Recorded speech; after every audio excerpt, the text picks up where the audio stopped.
recebendo essa convidada é a co-deputada estadual pelo PSOL de São Paulo, a Paula Nunes, que também faz parte da bancada feminista. Oi, Paula, seja muito bem-vinda ao ICL Notícias, segunda edição. Oi, Rô. Tudo bem, Rô, Chico, Rodrigo, é um prazer estar aqui com vocês. Obrigada pelo convite, pelo espaço. Nós é que agradecemos, deputada. Para falar de um tema muito doloroso para a gente, mas acredito que também para homens, né? Porque o que a gente tem vivido realmente são notícias de horror. Olha só, gente, em 2025, a cidade de São Paulo registrou o maior número de casos de feminicídio para um ano desde a série histórica que foi iniciada em abril de 2015. Entre janeiro e outubro, foram 53 ocorrências. Mesmo sem os dados de novembro e dezembro, o ano já acumula um recorde de casos de feminicídio na capital paulista. Os dados foram levantados pela Globo News com base nos números divulgados no portal da Transparência da Secretaria de Segurança Pública do Estado de São Paulo. São considerados apenas os feminicídios consumados, ou seja, não estão inclusas as tentativas de feminicídio. Ou seja, aquele caso terrível, horroroso de ontem, né, o de anteontem, um cara que atropelou e provocou a amputação das pernas, não está aqui nesses números, né? Porque aqui estão só os números em que há morte, né, da vítima, né? É muito forte, Roberto. A gente conversava ontem depois de sair do ar, né? Enfim, mas vamos ouvir a Paula, né, que deve ter muito mais para falar para a gente sobre esses números, né? O que explica isso, né, Roberto? Assim, não para, é uma notícia atrás da outra, é muito chocante. É muito chocante. Paula, deixa eu só trazer mais um contexto aqui, trazendo do estado de São Paulo, porque aqui foram registrados 207 feminicídios entre janeiro e outubro deste ano. No mesmo período do ano passado, foram 191, um aumento, portanto, de 8%, considerando os 10 primeiros meses do ano. Então, tanto na capital como no estado como no estado como um todo. Cresceu, né? Apesar do aumento, aí vem, né, o ponto que a gente quer tratar contigo. Porque apesar do aumento nos casos, o governador de São Paulo, Tarcísio de Freitas, ele propôs um orçamento para a Secretaria de Políticas para a Mulher, em 2026, cerca de 54% menor do que foi inicialmente aprovado pela Assembleia Legislativa na Lei Orçamentária Anual de 2025. Ou seja, no ano anterior, o corte proposto tinha sido muito, mas muito maior. Tarcísio de Freitas destinou cerca de 10 milhões do orçamento paulista para o enfrentamento da violência. Mas, na Lespe, os parlamentares conseguiram subir o valor para 36 milhões, incluindo emendas parlamentares. Agora, deputada, é um estranhamento a gente ver que os casos sobem e o dinheiro para combater esse aumento desce. Há algo muito errado aí, né? Nessa balança? É exatamente isso. E essa é também a nossa indignação. Rodrigo perguntava o que explica isso. Eu acho que é importante dizermos o que explica isso. Em primeiro lugar, o que explica o aumento dos feminicídios, o que explica o aumento da violência doméstica, o que explica o aumento dos estupros no nosso estado. O que explica esse aumento é o aumento também do ódio contra as mulheres.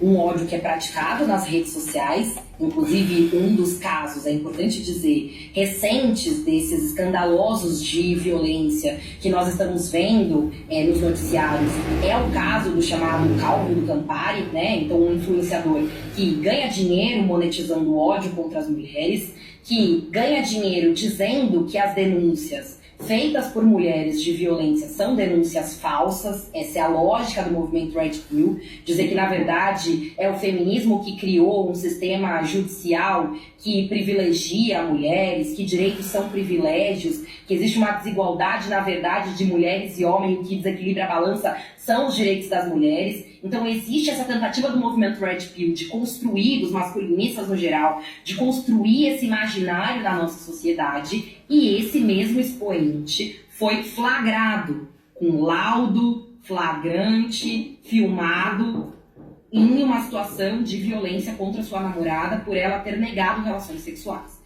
Então é importante dizer que o que explica esse aumento dos índices é, acima de tudo, o ódio que é propagado contra as mulheres e que vem aumentando não só nas redes sociais, mas também fora dela.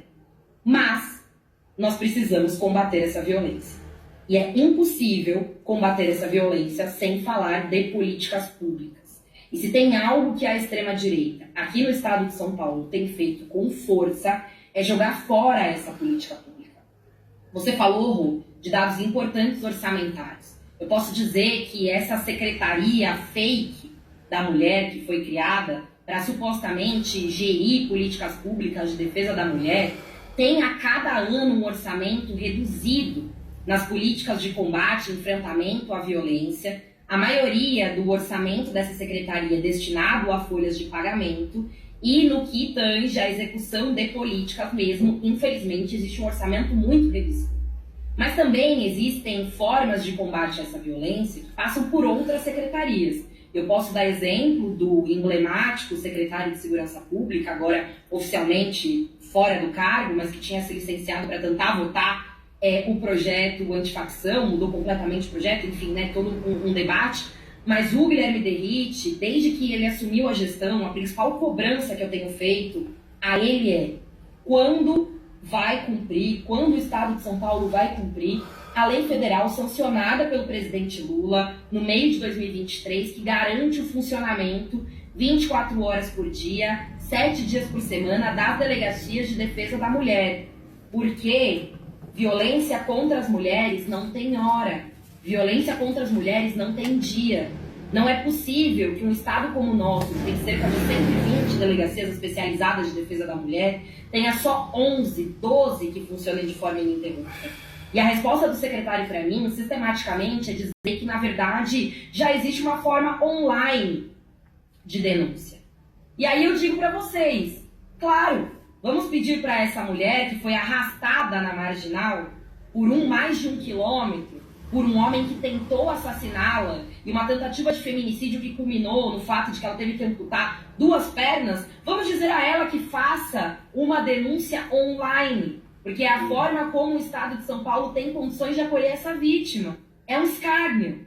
Então vejam só, um Estado que se vangloria de reduzir a criminalidade, como diz o ex-secretário, sistematicamente, não conseguiu reduzir nenhum índice de violência contra as mulheres. Seja feminicídio, seja violência doméstica, seja os estupros. E não fez isso porque não há interesse político. O orçamento da Secretaria das Mulheres é um exemplo, mas nós podemos falar de diversas políticas públicas para as mulheres que deveriam ser destinadas para as mulheres e que, na verdade, não existem no nosso Estado.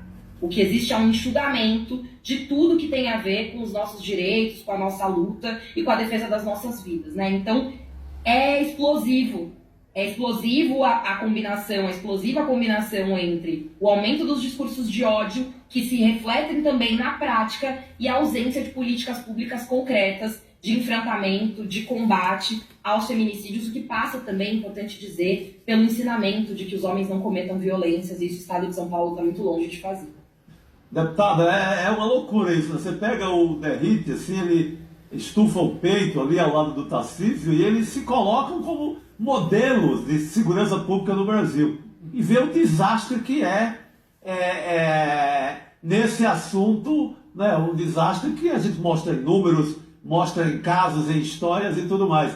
Mas outra coisa que a extrema-direita tem praticado muito, tem feito muito no Brasil, é tentar desmoralizar a Lei Maria da Penha, né? Eu lembro exatamente de um documentário de um canal chamado Brasil Paralelo, que é assim uma verdadeira campanha, e uma campanha para ser passado para os jovens, para a moçada, a moçadinha jovem, de que isso é uma grande besteira, que combate ao feminicídio é uma grande besteira, e que Maria da Penha sequer foi vítima dessa violência contra a mulher. Ou seja, eles tentam, além de não ter uma política pública de combate mesmo ao feminicídio, ainda tem todo o embasamento teórico e campanhas em redes sociais para mostrar que é uma grande bobagem essa questão da Lei Maria da Penha. Fácil para as pessoas ficarem com raiva da vítima. Exatamente. Com raiva da lei e não ficarem indignadas, eu não digo nem com raiva, ficarem indignadas com a violência. Não, esse tipo de documentário é Brasil Paralelo, está em paralelo com a realidade.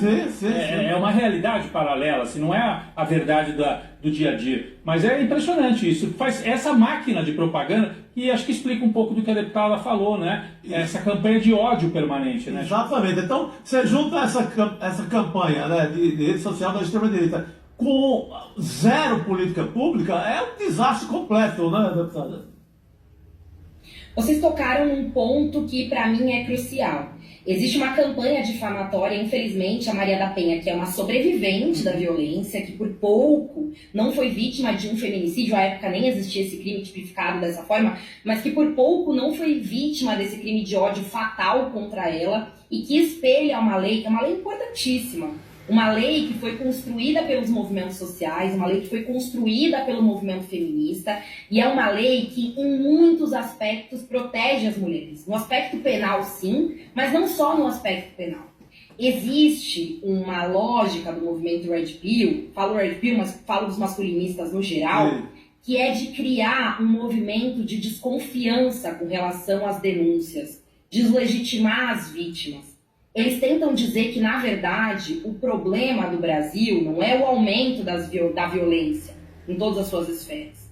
Que não é o aumento, o próprio feminicídio, eles dizem que é um caso de descontrole emocional, que não deve ser considerado dessa forma, mas, na verdade, o que eles fazem é criar uma campanha de desinformação dizendo que o maior problema do Brasil são as denúncias falsas e que essas denúncias falsas seriam culpa do movimento feminista. Mas, na verdade, todos os dados demonstram, inclusive dados da OMS, de que o nosso maior problema é a subnotificação. É muito difícil denunciar um crime de violência. É muito difícil romper um ciclo de violência. Por isso que as políticas públicas precisam ir para além do aspecto penal. Porque ter uma delegacia que funcione 24 horas por dia, 7 dias por semana, para poder fazer a denúncia é importante. Mas ter política de emprego para que mulheres não dependam financeiramente dos seus agressores é fundamental.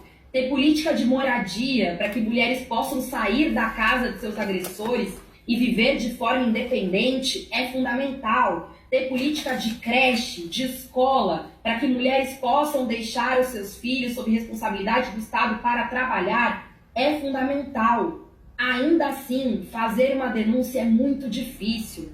Porque num país como o nosso, altamente religioso, em que Michele Bolsonaro vai à imprensa e diz: eu oro todos os dias para que o meu marido seja uma pessoa melhor. Uma mulher religiosa olha para esse discurso, para o marido que bate nela dentro de casa e pensa: eu preciso ajoelhar e orar para que o meu marido seja uma pessoa melhor. E não procurar o Estado para me cercar de política pública. Eles criam uma campanha de desinformação que faz com que, infelizmente, essas mulheres que são vítimas de agressão fujam da política pública e criem dependência de outras tantas instituições que não o Estado. Isso é muito ruim, porque, na verdade, repito, a denúncia é muito difícil. E produzir prova de um crime que acontece entre 4 paredes é também muito difícil. Produzir prova de estupro, produzir prova de violência doméstica, o feminicídio, né, é totalmente outro cenário, é o extremo, é quando o Estado já falhou em muitos aspectos, porque quantas mulheres, quando são assassinadas, têm medida protetiva, já fizeram denúncia, já procuraram algum órgão público, enfim. Então, nós precisamos, e eu tenho muita convicção disso, atuar em mais de uma esfera. E aqui eu quero parabenizar o ICL pelo trabalho que cumpre, inclusive, no combate à desinformação.